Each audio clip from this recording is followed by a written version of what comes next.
I got a call from my CFO. So after I signed the transaction, about 30 minutes later, he called me. When I get the call, it was already, I know it's bad news because he typically don't call me. The guy likes to send message. He just doesn't like call. He calls me the moment I pick up. It's him and my security team. That I know it's most likely a hacking happened. But then the transaction I signed was 30,000 Ethereum. So I was in my head trying to calculate 30,000. I forgot the price of Ethereum. So I was like, okay, 3,000, 30,000, 3,000. Okay, how much is that? Mm-hmm. And then Ben, something is very bad. I say, okay, well, we got hacked. I say, yes. I said, okay, the 30,000 is all gone. And that's when his voice starts shaking. And that's when I start to get a little bit shaky and say, okay, this is much worse. He says, no, Ben, it seems like it's the whole wallet. On February 21st, 2025, BYBIT, a prominent cryptocurrency exchange, experienced a significant security breach, resulting in the theft of over $1.4 billion in assets. This hack is considered one of the largest in cryptocurrency history and has been attributed to the North Korean state-sponsored Lazarus Group. BYBIT's CEO, Ben Zhou, has been at the forefront of addressing this incident, providing insights into the nature of the attack and the measures being taken to mitigate its impact. The breach involved a sophisticated exploit that manipulated the transaction signing interface, allowing hackers to access BYBIT's Ethereum cold wallets. The attackers employed advanced phishing techniques and social engineering to gain initial access to internal credentials, which were then used to bypass security protocols and exploit vulnerabilities in BYBIT's multi-signature authentication process. Before we delve into the video, if you want the latest crypto news, market updates, and expert insights from the top minds in the industry, be sure to hit that subscribe button and turn on notifications. Stay informed, stay ahead, and never miss an opportunity in this ever-changing world of the financial market. Thank you for subscribing to our channel. The attack involved manipulating the transaction signing interface to display legitimate transactions while executing malicious ones in the background. Hackers used phishing and social engineering tactics to gain access to internal credentials. The attackers exploited vulnerabilities in BYBIT's multi-signature authentication process to transfer assets without raising alarms. Let's watch the video. It feels like 1 or 2 weeks, actually. It feels like. But it actually only been 3 days. And if you think about it, the gap is closed. We are back to our liquidity is actually back to 100, so all the institutions are back, and so it's pretty insane. I think the BYBIT, the silver lining is that our transparency and the way I think made the whole world see that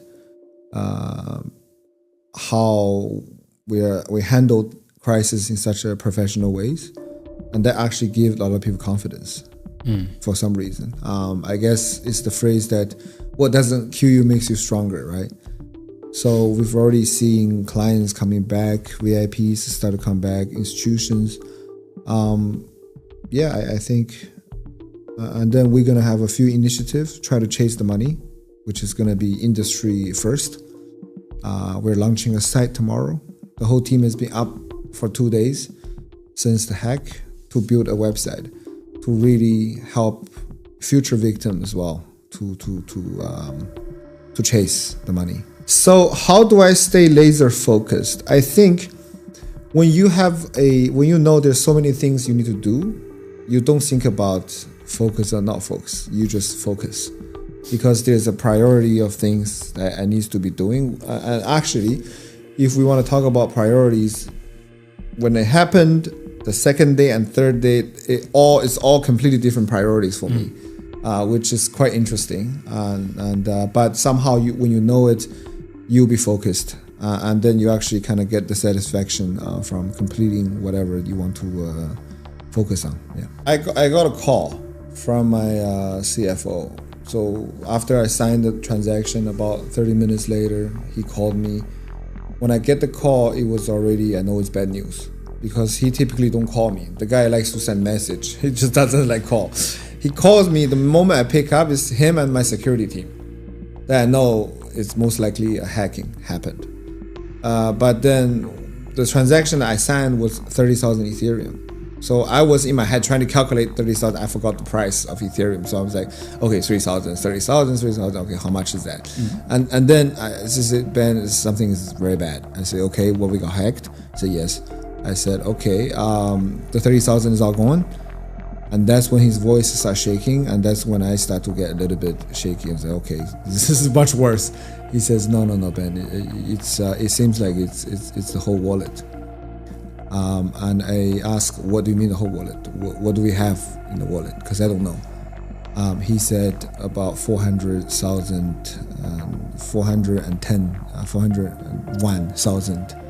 Ethereum.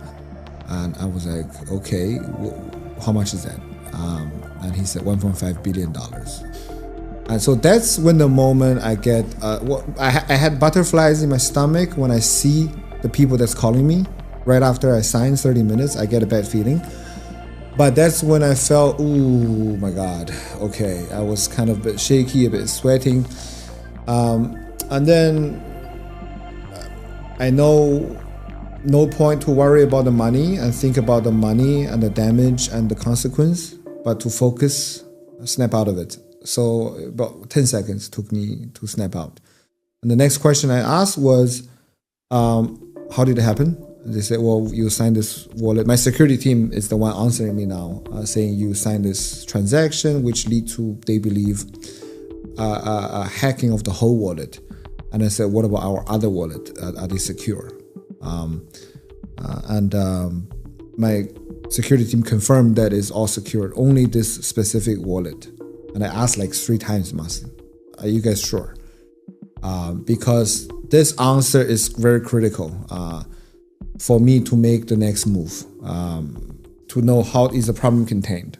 Do I need to shut down the system to find out what happened? Or do I need to go to the next crisis to face the bank run? There's multiple things that's happening in my head. So they said that, then I stopped worrying. I said, okay, then the system is intact. In my head, I think about we are not being penetrated is the third party, because it's the cold wallet that got hacked, which we use Genesis Safe. So I asked them, only Genesis Safe is hacked. They're like, correct, 100%. So, okay, what other wallets do we have under Genesis Safe? They said, we still have a stablecoin wallet. How much? 3 billion. Guys, 3 billion, safe or not safe? You got to give me a fucking answer now. Confirm. Ben, safe. 3 billion safe. Lost 1.5. I said, okay. And I said, ask my CFO, can we cover the loss with our money? And he says, yes. Then at that point, I know I don't need to worry about trying to sell the company or get investment to. I know that clients' monies are safe. At least I don't have to face legal consequences. The moment I make a decision, it's all under my control. That I pay, clients are safe. So this was the biggest relief, and I took a big breeze, and then I started the whole next part, which is commanding the team and everything. But these were the first few questions that I had to make sure.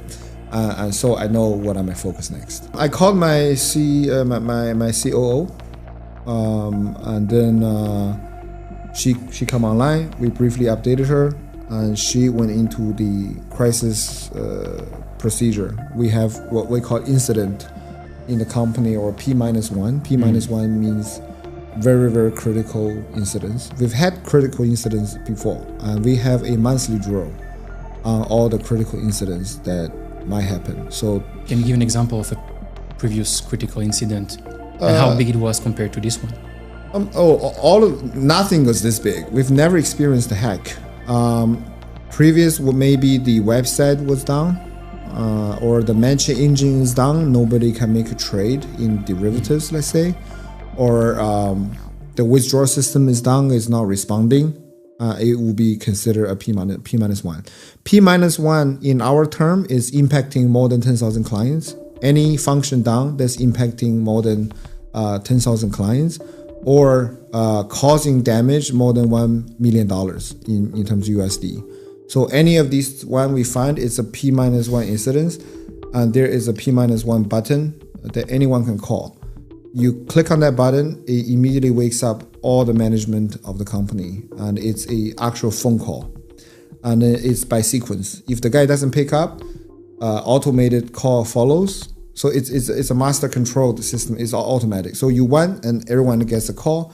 If you don't pick up, Kevin don't pick up, your deputy head will get the call next in case it's midnight or whatever. Everyone then get online. There is a meeting room already created for them. They join.